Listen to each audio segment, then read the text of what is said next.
আসসালামু আলাইকুম। ইসলামের যে ৫টি স্তম্ভ তার মধ্যে একটি হল নামাজ। আর ৫ ওয়াক্ত নামাজের মধ্যে দিনের প্রথমটা মানে ফজরের নামাজ, এটা কেন যেন একটু বেশি স্পেশাল। আমরা সবাই জানি এটা ফরজ, কিন্তু এর গভীরে ঠিক কী আছে যা একে এতটা বিশেষ করে তোলে?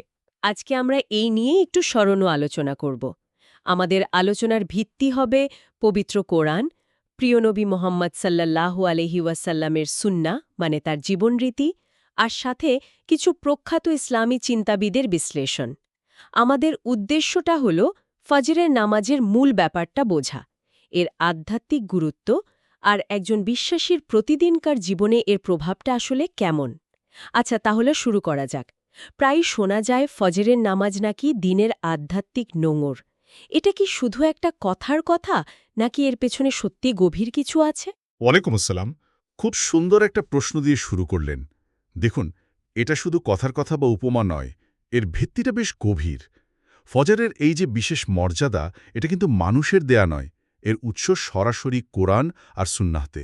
মানে আল্লাহ নিজেই এই সময়টাকে বিশেষ মর্যাদা দিয়েছেন। আমরা যদি সরাসরি কোরআনের দিকে তাকাই, যেমন ধরুন সূরা আল ইসরা আয়াত নম্বর 78, আল্লাহ সেখানে নির্দেশ দিচ্ছেন সূর্য পশ্চিম আকাশে ঢলে পড়ার পর থেকে রাতের গাঢ় অন্ধকার পর্যন্ত নামাজ প্রতিষ্ঠা করুন এবং ফজরের কোরআন পাঠও। এরপর বলছেন নিশ্চয়ই ফজরের কোরআন পাঠ সাক্ষ্যপ্রাপ্ত, মাসুদ। এখানে এই যে কোরআন আল ফজর বা ভোরের কোরআন, এটা কিন্তু আসলে ফজরের নামাজকেই নির্দেশ করছে। আর সবচেয়ে গুরুত্বপূর্ণ শব্দটা হলো মাসুদ, মানে সাক্ষ্যপ্রাপ্ত। মাসুদ, সাক্ষ্যপ্রাপ্ত, এই ব্যাপারটা আসলেই খুব আকর্ষণীয় লাগছে। কারা সাক্ষী দেন আর কিসের সাক্ষী, একটু যদি বুঝিয়ে বলতেন। হ্যাঁ, এটাই তো মূল বিষয়। মশহুদ মানে হল উইটনেসড বা যার সাক্ষ্য দেওয়া হয়। এর ব্যাখ্যাটা কিন্তু স্বয়ং নবী করিম সাল্লাল্লাহু আলাইহি ওয়াসাল্লামই দিয়েছেন। সহিহ বুখারীতে হজরত আবু হুরায়রা রাদিয়াল্লাহু আনহু থেকে বর্ণিত হাদিসে তিনি এই আয়াতের ব্যাখ্যায় বলেছেন, ফজরের নামাজের সময় রাতের ডিউটি শেষ করে ফেরা ফেরেশতারা আর দিনের ডিউটি শুরু করতে আসা ফেরেশতারা দুই দলই উপস্থিত থাকেন। সুবহানাল্লাহ! তার মানে একই সময়ে দুই দল ফেরেশতা। ঠিক তাই। একবার ভাবুন তো, প্রতিদিন ভোরে আসমান আর জমিনের মাঝে কি এক অভূতপূর্ব মিলন ঘটছে, যেখানে আল্লাহর ফেরেশতারা আপনার আমার নামাজের সাক্ষী হচ্ছেন। বুখারী ও মুসলিম শরীফের আরেকটা হাদিসে এটা আরও পরিষ্কার করা হয়েছে। ফেরেশতারা পালা করে দিনে আর রাতে আসেন, আর তারা ফজর আর আসরের নামাজের সময় মিলিত হন। যারা রাতে ছিলেন তারা যখন আল্লাহর কাছে ফিরে যান, আল্লাহ তো সব জানেন, তবুও তিনি জিজ্ঞেস করেন, আমার বান্দাদের কি অবস্থায় রেখে এলে? তখন ফেরেশতারা জবাব দেন, আমরা যখন তাদের কাছে গিয়েছি তারা নামাজ পড়ছিল, আর যখন ছেড়ে এসেছি তখনও তারা নামাজই পড়ছিল। তার মানে দিনের শুরুটাই হচ্ছে ফেরেশতাদের পজিটিভ সাক্ষ্য দিয়ে। একদম। ফজরের নামাজটা এমন একটা সময় হচ্ছে যখন একজন বিশ্বাসীর দিনের প্রথম কাজটাই আল্লাহর দরবারে দুই দল ফেরেশতার সম্মিলিত সাক্ষ্যের মাধ্যমে রেকর্ড হচ্ছে। এটা নিশ্চয় একটা ইবাদত না, এটা একটা মহাজাগতিক ঘটনা, যা প্রতিদিন আমাদের জবাবদিহিতার কথা মনে করিয়ে দেয়। সত্যি অন্যরকম একটা দৃষ্টিকোণ। আচ্ছা, কোরআনে তো ভোরের নামে একটা সম্পূর্ণ সূরাই আছে, সূরা আল ফাজর। হুম এর শুরুতেই তো আল্লাহ ভোরের কসম খেয়েছেন। হুম এই কসমের বিশেষত্ব কি? ঠিক ধরেছেন। আল্লাহ যখন কোনো কিছুর কসম খান, তখন সেটা অবশ্যই সেই জিনিসের অসাধারণ গুরুত্ব আর তাৎপর্য বোঝায়। সূরা আল ফজরের শুরুতে ওয়াল ফজর মানে ভোরের শপথ বলার পর আল্লাহ আরও কয়েকটা জিনিসের শপথ নিয়েছেন। মুফাসসিরগণ মানে যারা কুরআনের ব্যাখ্যা করেন, তারা এই ভোরের বিভিন্ন ব্যাখ্যা দিয়েছেন। কেউ বলেছেন এটা আক্ষরিক অর্থে দিনের শুরু, যখন অন্ধকার কেটে আলো আসে। এটা আল্লাহর সৃষ্টি আর ক্ষমতার একটা বড় নিদর্শন। আবার অনেকে, যেমন ইমাম রাজি, মনে করেন এই শপথটা সরাসরি ফজরের নামাজের সম্মানেই করা হয়েছে, এর গুরুত্ব বোঝানোর জন্য। আচ্ছা, এর কি কোনো প্রতীকী অর্থ থাকতে পারে? অবশ্যই। কেউ কেউ এর প্রতীকী অর্থও খুঁজেছেন। যেমন ধরুন, মক্কায় যখন খুব কঠিন সময় চলছিল, তখন এই সূরা নাজিল হয়। তো এটা হয়তো শিরক আর জুলুমের অন্ধকার কেটে ইসলামের আলো ছড়িয়ে পড়ার ইঙ্গিত, মানে ইসলামের বিজয়ের ভোর। অথবা এটা কিয়ামতের ভোরের প্রতীকও হতে পারে। যেমন প্রতিদিন পৃথিবী নতুন করে জেগে ওঠে, আল্লাহ তেমনি মৃতদের আবার জীবন দেবেন। তবে সবচেয়ে গুরুত্বপূর্ণ সংযোগটা হল, এই সব কসমের পরেই আল্লাহ অবাধ্য জাতিদের কি পরিণতি হয়েছিল আর কিয়ামতের বিচারের কথা বলেছেন। তাই ভোরের এই শপথটা আসলে আল্লাহর চূড়ান্ত ক্ষমতা, তার নিয়ন্ত্রণ আর অবশ্যম্ভাবী বিচারের একটা দৈনিক স্মারক। আর এই সময় ফজর আদায় করাটা মানে সেই মহাসত্যকে প্রতিদিন নিজের জীবনে ধারণ করার মতো একটা ব্যাপার। হ্যাঁ, তাস ছেলে কোলেলি আরও অনেক জায়গাতেই তো ভোরবেলার ইবাদতের গুরুত্বের কথা এসেছে, তাই না? যেমন সূরা আলী ইমরানের ১৭ নম্বর আয়াতে বা সূরা আজ জারিয়াতের ১৮ নম্বর আয়াতে মুত্তাকিদের বৈশিষ্ট্য হিসেবে বলা হয়েছে যে তারা ভোররাতে ক্ষমা প্রার্থনা করেন। আবার সকাল সন্ধ্যায় আল্লাহর তাসবি বা মহিমা কীর্তনের সাধারণ নির্দেশও তো আছে, যেমন সূরা আহজাব আয়াত ৪২ বা সূরা গাফির আয়াত ৫৫। এমনকি সূরা তাকবীরের ১৮ নম্বর আয়াতে একটা অসাধারণ উপমা আছে, ভোরের শপথ যখন তার শ্বাস নেয়। মনে হয় যেন পুরো সৃষ্টি জগৎটি ভোরে জেগে উঠে আল্লাহর ইবাদতে যোগ দেয়। একদম ঠিক। এই আয়াতগুলো একসাথে দেখলে এটাই পরিষ্কার হয় যে ভোরবেলাটা আধ্যাত্মিক সংযোগ আর আল্লাহর স্মরণের জন্য একটা বিশেষভাবে নির্বাচিত আর পবিত্র সময়। এবার যদি আমরা একটু সুন্নার দিকে তাকাই, মানে নবী মোহাম্মদ সাল্লাল্লাহু আলাইহি ওয়াসাল্লামের জীবন আর শিক্ষার দিকে, তাহলে দেখব ফাজরের নামাজের মর্যাদা আর পুরস্কারের কথা আরও কত স্পষ্টভাবে বলা হয়েছে। হ্যাঁ, পুরস্কারের কথাগুলো তো আসলেই অবাক করার মতো। বিশেষ করে ফজরের ফরজ নামাজের আগের যে ২ রাকাত সুন্নাত, সেটার ব্যাপারে বলা হয়েছে দুনিয়া ও এর মধ্যে যা কিছু আছে তার চেয়েও উত্তম। সুবহানাল্লাহ। শুধু এই একটা হাদিসই তো ফজরের গুরুত্ব বোঝার জন্য যথেষ্ট মনে হয়। ঠিক তাই। উম্মুল মোমিনিন হজরত আয়েশা রাদিয়াল্লাহু আনহা বলেন, নবী সাল্লাল্লাহু আলাইহি ওয়াসাল্লাম অন্য কোনো নফল বা সুন্নতের প্রতি এতটা যত্নবান ছিলেন না যতটা ফজরের এই ২ রাকাত সুন্নতের প্রতি ছিলেন। এ থেকে এর গুরুত্বটা বোঝা যায়। এছাড়া আরও অনেক পুরস্কারের কথা হাদিসে এসেছে, যেমন ধরুন প্রথমত জান্নাত লাভের প্রতিশ্রুতি।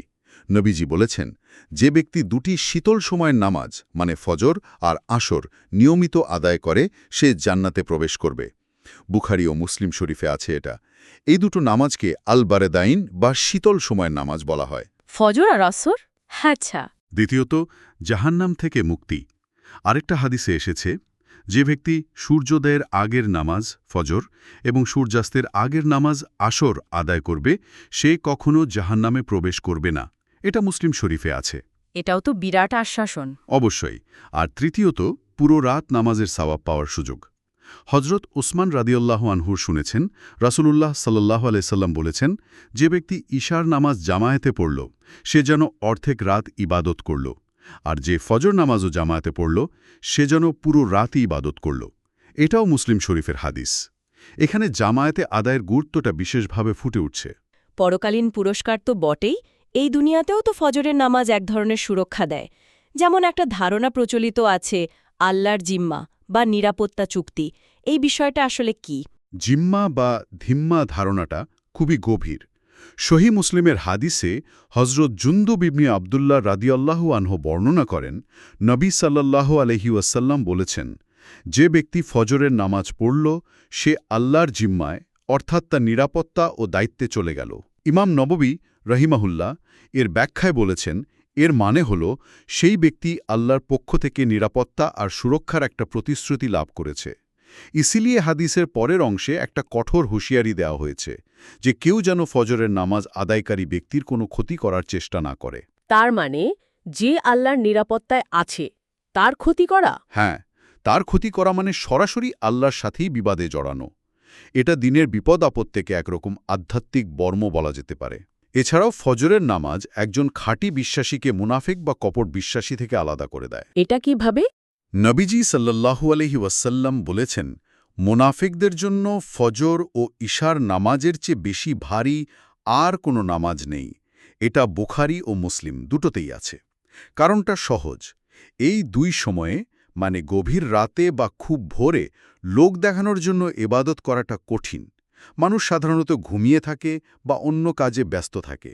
তাই নিষ্ঠার সাথে বিশেষ করে জামাতে ফজর আদায় করাটা খাঁটি ঈমানের একটা বড় লক্ষণ। আর হাদিসে এটাও এসেছে যে যারা অন্ধকারে হেঁটে মসজিদে গিয়ে ফজর আদায় করে কিয়ামতের দিন তাদের জন্য পূর্ণ আলোর সুসংবাদ রয়েছে। মাশাআল্লাহ। আচ্ছা, এবার যদি একটু নবী করিম সাল্লাল্লাহু আলাইহি ওয়াসাল্লামের নিজের আমলের দিকে তাকাই, তিনি নিজে কিভাবে এই নামাজ আদায় করতেন? তার আমল থেকে আমরা ঠিক কি শিখতে পারি? যেমন তিনি কখন পড়তেন, কেরাত কেমন পড়তেন, বা নামাজের পরে তার রুটিনটা কি ছিল? এ থেকে বাস্তবে আমাদের করণীয় কি দাঁড়ায়? দেখুন, নবীজি সাল্লাল্লাহু আলাইহি ওয়াসাল্লামের প্রতিটি কাজই তো আমাদের জন্য অনুসরণীয় আদর্শ।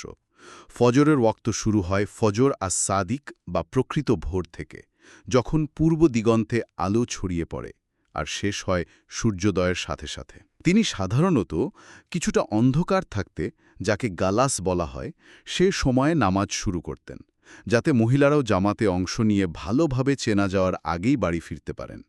তবে অন্য বর্ণনায় এটাও আছে যে তিনি আলো ফর্সা হয়ে এলে নামাজ পড়তে উৎসাহিত করেছেন, কারণ তাতে নাকি সোয়াব বেশি। তাহলে কোনটা সঠিক? ফিকাহবিদরা এর সমন্বয় করেছেন এভাবে যে অন্ধকারে শুরু করে কেরাত একটু লম্বা করে আলো ফর্সা হওয়া পর্যন্ত পড়াটাই হয়তো সবচেয়ে উত্তম পদ্ধতি। আর কেরাতের ব্যাপারে বলতে গেলে তিনি ফজরের নামাজে অন্য ফরজ নামাজের চেয়ে তুলনামূলকভাবে দীর্ঘ কেরাত পড়তেন, সাধারণত ৬০ থেকে ১০০ আয়াত। ৬০ থেকে ১০০ আয়াত, বেশ লম্বা তো। হ্যাঁ, একটা ইঙ্গিত দেয় যে ভোরের এই যে শান্ত, নীরব, স্নিগ্ধ পরিবেশ, এটা আল্লাহর কালাম নিয়ে গভীরভাবে চিন্তা করার, ধ্যান করার সেরা সময়। আর তার একটা অত্যন্ত গুরুত্বপূর্ণ সুন্নাহ ছিল ফজরের ফরজ নামাজের পর সূর্যোদয় পর্যন্ত নিজের নামাজের জায়গায় বসে আল্লাহর জিকির আজকার করা। এরপর সূর্য ভালোভাবে উঠে গেলে, মানে সূর্যোদয়ের সাধারণত ১৫-২০ মিনিট পর ২ রাকাত নামাজ আদায় করা। এটাকে সালাত আল ইশরাক বা দুহার প্রথম অংশের নামাজ বলা হয়। ইশরাকের নামাজ, এর ফজিলত কেমন?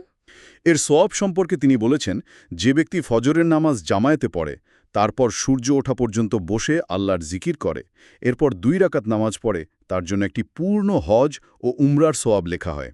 তিনি ৩ বার জোর দিয়ে বলেছেন, পূর্ণ, পূর্ণ, পূর্ণ। এটা তিরমিজি শরীফের হাসান পর্যায়ের হাদিস। হজ ও ওমরার সমান সোয়াব, অসাধারণ। আচ্ছা, এবার একটু ইসলামী মনীষীদের কথায় আসি। যেমন ধরুন ইমাম গজ্জালি, ইবনে কাইয়িম আল জাওজিয়া বা ইবনে রজব আল হাম্বালি। তারা ফজরের নামাজ নিয়ে কী ধরনের গভীর উপলব্ধি বা অন্তর্দৃষ্টি দিয়েছেন? নিশ্চয়ই তারা এর আরও গভীর আধ্যাত্মিক দিক তুলে ধরেছেন।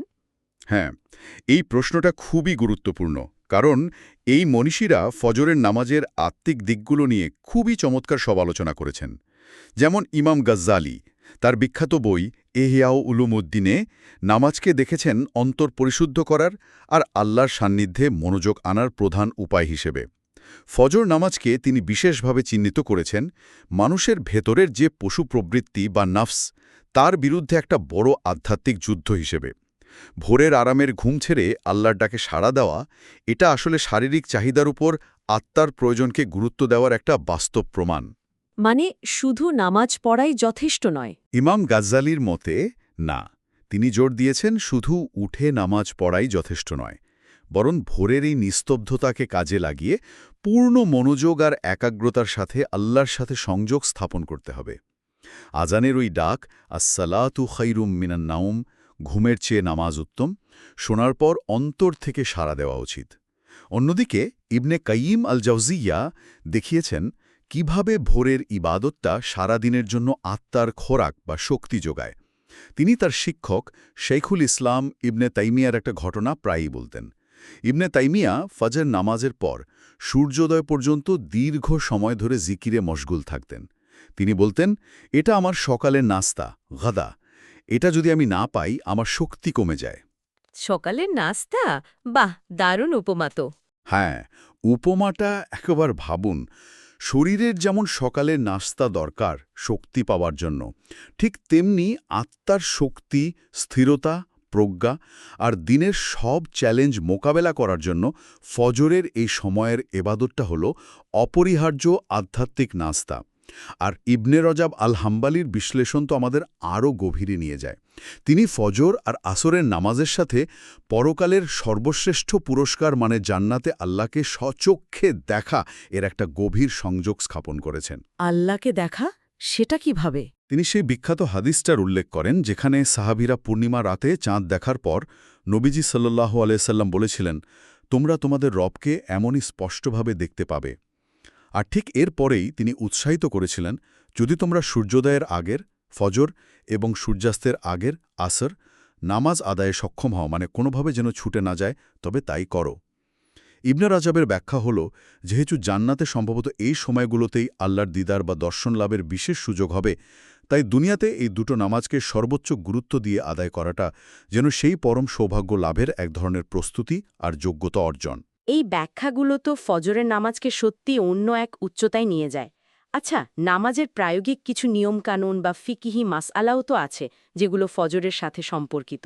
যেমন ধরুন, সুন্নতের গুরুত্বটা কেমন, যদি কাজা হয়ে যায় তাহলে কি করতে হবে, বা ফজরের পর নফল নামাজ পড়া যাবে কিনা, এই বিষয়গুলো একটু পরিষ্কার করলে মনে হয় ভালো হয়। হ্যাঁ, প্রায়োগিক দিকগুলো অবশ্যই জানা দরকার। ইসলামী আইনশাস্ত্র বা ফিকাহ এগুলোর বিস্তারিত আলোচনা আছে। কয়েকটা মূল বিষয় আমি সংক্ষেপে বলছি। প্রথমত, ফরজের আগের 2 রাকাত সুন্নত। আমরা আগেই শুনেছি এর অসাধারণ গুরুত্ব। হানাফি মাযহাব মতে এটা সুন্নাতে মুআক্কাদা, মানে প্রায় ওয়াজিবের কাছাকাছি। এর গুরুত্ব এতটাই যে যদি কেউ দেখে ফরজ নামাজের জামাত শুরু হয়ে গেছে আর তার সুন্নত পড়া হয়নি, কিন্তু সে যদি মনে করে সুন্নাত পড়েও জামাতের অন্তত শেষ বৈঠকে তাশাহুদে শরিক হতে পারবে, তাহলে তার জন্য সুন্নত পড়ে নেওয়াই উত্তম বলা হয়েছে। আচ্ছা, আর যদি নামাজ ছুটেই যায়, মানে কাজা হয়ে যায়? যদি অনিচ্ছাকৃতভাবে, যেমন ঘুমিয়ে পড়ার কারণে বা ভুলে যাওয়ার কারণে ফজর নামাজ ছুটে যায়, তাহলে ঘুম ভাঙার সাথে সাথেই বা মনে পড়ার সাথে সাথেই কাজা আদায় করতে হবে। নবীজি সাল্লাল্লাহু আলাইহি ওয়াসাল্লাম নিজেও একবার সফরে সাহাবীদের নিয়ে ঘুমিয়ে পড়েছিলেন এবং সূর্য ওঠার পর তারা সবাই ফজর কাজা আদায় করেছিলেন। এখানে দেরি করার কোনো সুযোগ নেই। আর ফজরের পর নফল নামাজের বিষয়টা? হ্যাঁ, এটা একটা গুরুত্বপূর্ণ মাসালা। ফজরের ফরজ নামাজ আদায়ের পর থেকে সূর্য পুরোপুরি উদিত হওয়া পর্যন্ত, সাধারণত সূর্যোদয়ের পর প্রায় 15-20 মিনিট, এই সময়টাতে যে কোনো ধরনের নফল নামাজ পড়া মাকরুহ বা অনুচিত। তবে যদি কারো ফজরের সুন্নাতও ছুটে গিয়ে থাকে, সে ফরজ নামাজের পরপরই সুন্নাতটা পড়বে নাকি সূর্যোদয়ের পর পড়বে, এ নিয়ে ফিকাবিদদের মধ্যে সামান্য মতভেদ আছে। তবে সূর্যোদয়ের পর পড়াই অধিকতর নিরাপদ এবং উত্তম বলে মনে করা হয়। তাহলে দেখুন, সব মিলিয়ে যদি আমরা ফজরের নামাজের সামগ্রিক উপকারিতাগুলো এক জায়গায় আনার চেষ্টা করি, তাহলে দেখা যায় এর প্রভাব জীবনের প্রায় প্রত্যেকটা দিকেই পড়ছে। যেমন ধরুন, আধ্যাত্মিক দিকে এটা শয়তানের বিরুদ্ধে দিনের প্রথম বিজয়। এটা আত্মার খোরাক যোগায়, আল্লাহর পক্ষ থেকে সুরক্ষা আর নূর বা আলো পাওয়া যায়। আর দুনিয়াবি বা মনস্তাত্ত্বিক দিকে? দুনিয়াবি ও মনস্তাত্ত্বিক দিকেও উপকার আছে। জীবনে আর সময়ে বরকত আসে, রিজিক বা জীবিকার সাথে এর একটা সম্পর্ক আছে, কারণ সকালবেলাটাই তো বরকত আর রিজিক বন্টনের সময়। মানসিক শান্তি, স্থিরতা আসে, ডিসিপ্লিন বা শৃঙ্খলা বোধ তৈরি হয়, আর দিনের কাজকর্মে একটা বিশেষ উদ্দীপনা পাওয়া যায়। আর পরকালীন দিকে তো আমরা আলোচনা করলামই, আমলের পাল্লা ভারী হওয়া, জাহান্নাম থেকে মুক্তি, জান্নাত লাভ, আর সবচেয়ে বড় যে প্রাপ্তি, জান্নাতে আল্লাহর দিদার বা দর্শন লাভের সৌভাগ্য অর্জন, যার প্রস্তুতি কিন্তু শুরু হচ্ছে দুনিয়ার এই ফজর আর আসরের নামাজের মাধ্যমেই। তাহলে আমরা আলোচনার শুরুতে যে প্রশ্নটা করেছিলাম, ফজরের নামাজ কেন দিনের আধ্যাত্মিক নোঙ্গর, তার উত্তরটা এখন বেশ পরিষ্কার। এটা শুধু একটা নিয়ম মেনে চলা নয়, বরং দিনের এমন একটা শুরু যা ফেরেশতাদের সাক্ষ্য দ্বারা সম্মানিত, বরকতময়, আধ্যাত্মিকভাবে শক্তিশালী। আর এটা বিশ্বাসীকে সরাসরি আল্লাহর নিরাপত্তা আর স্মরণের সাথে যুক্ত করে দেয়। এটা যেন সত্যি প্রতিদিন সকালে অন্ধকারকে আলো দিয়ে, অলসতাকে কর্মচঞ্চল্য দিয়ে আর গাফিলতিকে আল্লাহর স্মরণ দিয়ে বদলে ফেলার একটা প্রতীকী কাজ। একদম ঠিক বলেছেন। সবশেষে একটা বিষয় হয়তো আমাদের আরও একটু ভাবাতে পারে, যা এই পুরো আলোচনা থেকে উঠে আসে। প্রতিদিন ভোরে যখন ঘুমটা আমাদের কাছে সবচেয়ে প্রিয়, সেই আরাম ছেড়ে, সেই উষ্ণ বিছানা ছেড়ে আল্লাহর ডাকে সাড়া দেওয়ার মধ্যে যে একটা সংগ্রাম আছে, আর এর বিনিময়ে যে অসাধারণ পুরস্কারের প্রতিশ্রুতি আছে, এই যে চক্রটা, এটা কিভাবে ধীরে ধীরে একজন মানুষের পুরো জীবন দর্শন, তার মূল্যবোধ, তার জীবনের অগ্রাধিকারগুলোকেই নতুন করে সাজিয়ে দিতে পারে। কিভাবে এই একটা আমল জীবনের সব ক্ষেত্রে আল্লাহর স্মরণ আর তার প্রতি সচেতনতার একটা নিয়মিত ছন্দ তৈরি করতে সাহায্য করে। প্রতিদিন এভাবে দিন শুরু করাটা ব্যক্তির দৃষ্টিভঙ্গি আর জীবনযাত্রাকে কতটা গভীরভাবে প্রভাবিত করতে পারে, এটা আসলেই একটা গভীর চিন্তার বিষয়।